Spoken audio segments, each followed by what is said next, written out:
Okay so welcome to the new video. और पिछले एक वीक में यूएस की जो टेक कंपनीज है उसमें बहुत सारी उथल पुथल हो गई है, क्योंकि चाइनीज़ कंपनी डीप सीक ने अपना एक डीप सीक R1 करके मॉडल लॉन्च किया है, जो कि बहुत ही ज़्यादा चीप है एज़ कम्पेयर टू यूएस की जो कंपनीज़ है, जैसे कि ओपन एआई का चैट जीपीटी, उससे बहुत ही ज़्यादा चीप है। सो इसकी वजह से थोड़ी दिक्कतें आ रहे हैं। सो इस वीडियो में हम इसी के बारे में बात करने वाले हैं कि ये डीप सीक R1 क्या है, उसके स्पेसिफिकेशन क्या है, और ओपन एआई जो कंपनी है चैट जीपीटी की, जिसने चैट जीपीटी लॉन्च करा है, उसका क्या कहना है, उनके क्या थॉट है डीप सीक के लेके। सो उसके बारे में भी बात करने वाले हैं। और एक इम्पोर्टेंट चीज़ कि डीप सीक को थोड़े साइबर अटैक्स वगैरह थोड़े प्रॉब्लम आ रहे हैं। ओके, और जैसे कि मैंने आपको बताया कि ये चाइनीज़ कंपनी है, सो क्या हमको इस पे ट्रस्ट करना चाहिए कि नहीं, डेटा का क्या सीन है, क्या प्राइवेसी के कंसर्न्स रहेंगे, सो उसके बारे में थोड़ी बात करने वाले हैं। नॉट ओनली चाइनीज़ कंपनी है, इसलिए यूएस के कंपनी है तो भी डेटा तो हमारा जा ही रहा है। सो उसके बारे में थोड़ी बात करने वाले हैं। सो बने रहेगा इस वीडियो में, और बिना किसी देर किए इस वीडियो को चालू करते हैं। और उससे पहले आप इस चैनल को सब्सक्राइब कर लो। और you are in the tech zone of P6 TCS, let's go. So first of all DeepSeek के R1 मॉडल के बारे में अगर बात करूँ तो R1 मॉडल जो है वो GPT-4o जो ओपन एआई ने लॉन्च करा है, तो उसके जितना कैपेबल है। और अगर थोड़े बेंचमार्क्स के ऊपर बात करूँ तो चैट जीपीटी के जो मॉडल्स हैं जो $200 पर मंथ जो चार्ज कर रहे हैं, उसके जितना कैपेबल है और उसके 27 टाइम्स चीपर है। इसी की वजह से जो एआई टेक कंपनीज है उसके अंदर प्रॉब्लम्स आई हैं यूएस के अंदर। उनके रेवेन्यू $1 ट्रिलियन से गिर गए हैं। बाय द वे, इसके ट्रेनिंग कॉस्ट की बात करूँ तो डीप सीक का कहना है कि उन्होंने $5.6 मिलियन के अंदर इसको ट्रेन करा है, जो कि बहुत ही ज़्यादा चीप है। इसके ऊपर यूएस के कंपनी का क्या कहना है कि कोई भी एआई मॉडल है उसको स्क्रैच से बनाने के लिए मिनिमम $100 मिलियन तो चाहिए ही रहेंगे। उससे ज़्यादा हो गया लेकिन उससे कम नहीं।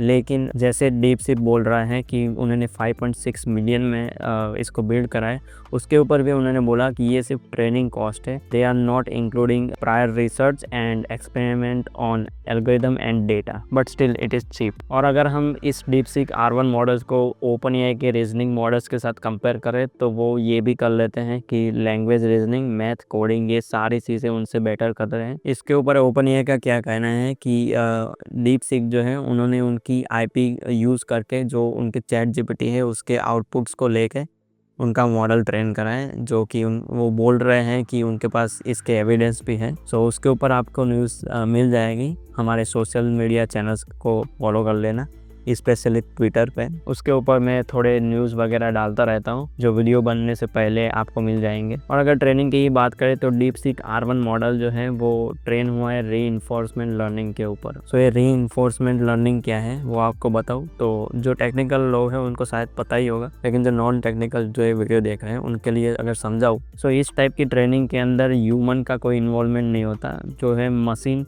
दूसरी मशीन को सिखाती है वैसे ही होता है। सो कुछ एक्सपर्ट का कहना है कि जो लार्ज लैंग्वेज मॉडल्स हैं, जो बड़े मॉडल्स हैं एआई मॉडल्स, वो छोटे मॉडल्स को ट्रेन कर सकते हैं, और ये सबसे ग्रेट तरीका है न्यू मॉडल्स रिक्रिएट करने का। And most probably deep seek R1 जो है वो वैसे ही बिल्ड हुआ है। ओके, हालांकि थोड़े क्वेश्चंस हैं डीप सीक को लेके कि उनके पास उतने पावरफुल GPUs ग्राफिक्स कार्ड है भी कि नहीं, कि जिससे वो इतने हैवी मॉडल्स रन कर पाए, और रन तो क्या दूसरे मॉडल को ट्रेन कर पाए। सो उसके भी थोड़े इश्यूज हैं, क्योंकि एनवीडिया जो है उनके नए सीपीयू हैं वो एक्सपोर्ट नहीं करता चाइना के अंदर। सो ये थोड़ी देखने वाली बात है। और सबसे ज़्यादा आग तो इसीलिए लगी है यूएस के अंदर कि डीप सीक ने अपना जो डीप सीक R1 मॉडल है वो ओपन सोर्स करके रखा है, जहाँ पे जो यूएस की कंपनी है वो एज एन एप्लीकेशन यूज़र को प्रोवाइड करते हैं एआई मॉडल्स के फीचर्स, जिसमें उनको डेटा सेंटर भी देना होता है जिसकी अलग कॉस्ट होती है, और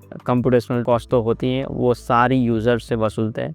जो कस्टमर्स हैं हमारे जैसे जो चैट जीपीटी यूज़ करते हैं उनसे वसूलते हैं। डीप सीक ने एक चीज़ कर दी कि फ्यूचर के अंदर ओपन एआई कुछ मॉडल्स फ्रीली अवेलेबल करने वाला है, जो उनके CEO ने खुद बोला है, सैम अल्टमैन ने। ओके, बट कुछ लोग ऐसा भी बोलते हैं कि चाइनीज़ ऐप है उसका मतलब ये नहीं कि कुछ दिक्कत वाला है, भले ही सस्ता हो, कैसे भी उन्होंने ट्रेनिंग करा हो, लेकिन टेक्नोलॉजिकल इनोवेशन तो है ही ये, सो उसको हम इग्नोर नहीं कर सकते। और सिर्फ ओपन एआई ही नहीं, बाकी सारी कंपनीज जो है वो भी थोड़े पैनिक में हैं, not only in US but in the world. और स्पेसिफिकली चाइना की ही बात करूँ तो सिर्फ ये DeepSeek ही नहीं है, और भी कंपनीज है जो अपने मॉडल जो है पब्लिकली रिवील करती हैं। जैसे कि अलीबाबा ने अपना Qwen 2.5 मैक्स करके एक है एआई मॉडल, वो अभी लॉन्च करा था, तो उनके लिए भी कंपटीशन कम नहीं है।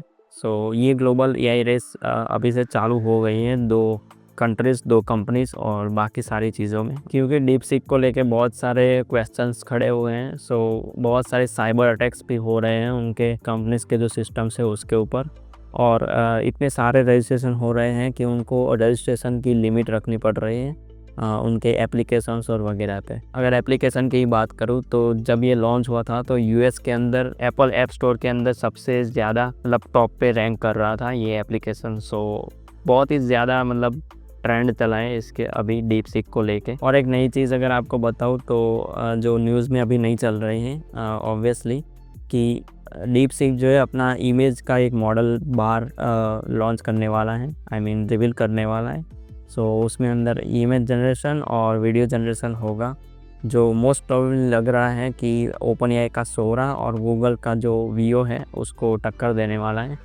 सो देखते हैं फ्यूचर में क्या होगा। सो उसके ऊपर भी हम वीडियोस लाने वाले हैं, सो बने रहेगा हमारे साथ इस चैनल को सब्सक्राइब करके। अभी थोड़े प्राइवेसी कंसर्न्स की अगर बात करूँ तो चाहे वो OpenAI का ChatGPT हो या DeepSeek R1 हो, सो उसके अंदर फाइल अपेंड करने का ऑप्शन होता है। सो आप कोड भी अटैच कर सकते हो, फाइल भी अटैच कर सकते हो, फाइल में इमेज भी हो सकती है या कुछ भी आपके डॉक्यूमेंट्स हो सकते हैं। सो आप टेस्ट करने के लिए ये सब चीज़ें डालते हो। सो थोड़े प्राइवेसी इसके इशू हैं ही, क्योंकि चाइना को लेके थोड़े ज़्यादा है, यूएस को लेके उतने ज़्यादा नहीं हैं, लेकिन डेटा की चोरी तो ऑलमोस्ट सारी कंपनीज कर ही रही हैं। सो उसको लेके थोड़े क्वेश्चंस तो है ही, लेकिन अगर जेन्युइन बात करूँ तो हमको थोड़ा केयरफुल रहना चाहिए ये चीज़ अपलोड करने से पहले। जब तक आप लोकल मशीन पे मॉडल्स रन कर रहे हो तब तक तो कोई दिक्कत नहीं है, लेकिन अगर आप वेब या एप्लीकेशन यूज़ कर रहे हो सो उसमें थोड़ा ध्यान रखने वाली बात है कि आप जहाँ तक हो सके कोई फाइल या इमेज अपलोड ना ही करो तो बेटर है, या कोई सैम्पल इमेज रख सकते हो, कोई दिक्कत नहीं है, जिसमें मेटा डेटा एक्सट्रैक्ट किया हुआ हो। सो वो बेटर रहेगा। सो इतनी सारी नेगेटिव बातें तो कर ली, अभी थोड़ी पॉजिटिव बातों की अगर बात करें तो ये ग्लोबल एआई रेस है जो मैंने अभी आपको बताया कि कंट्रीज़ और कंपनीज़ के बीच में है। सो इसका फ़ायदा क्या रहेगा वो आपको बताऊँ तो एआई मॉडल्स सब बहुत ही ज़्यादा एडवांस हो रहे हैं और टाइम के साथ। सो हमको डेफिनेटली फ्यूचर के अंदर मेडिकल साइंस, मटेरियल साइंस और मैथमेटिक्स वगैरह फील्ड के अंदर थोड़े ज़्यादा एडवांस चीज़ें देखने को मिल सकती है, और इसकी वजह से जो भी प्रोडक्ट हम फ्यूचर में बिल्ड करेंगे वो अच्छी एफिशिएंसी, अच्छी क्वालिटी और लॉन्ग टर्म चल सके वैसी थोड़ी डेवलप कर पाएंगे। सो मोस्ट प्रोबेबली ऐसी हम पॉजिटिव थिंकिंग रख सकते हैं इसको लेके। बाकी थोड़े झगड़े देखने का तो मज़ा आता ही है इंटरनेट पे। सो आपके क्या थॉट्स है इस DeepSeek, OpenAI और ये ग्लोबल एआई रेस को लेके, आप कमेंट में आप बता सकते हो। ओके, मैं सारे कमेंट्स पढ़ने वाला हूँ क्योंकि ये मेरा सबसे इंटरेस्टिंग टॉपिक है। और ये वीडियो एंड करने से पहले आपको बता दूं कि आप इस चैनल को सब्सक्राइब कर सकते हो, और इस वीडियो से थोड़ी भी वैल्यू मिली हो तो लाइक कर दो इस वीडियो को, और मैं आपको मिलता हूँ अगले वीडियो में। बाय।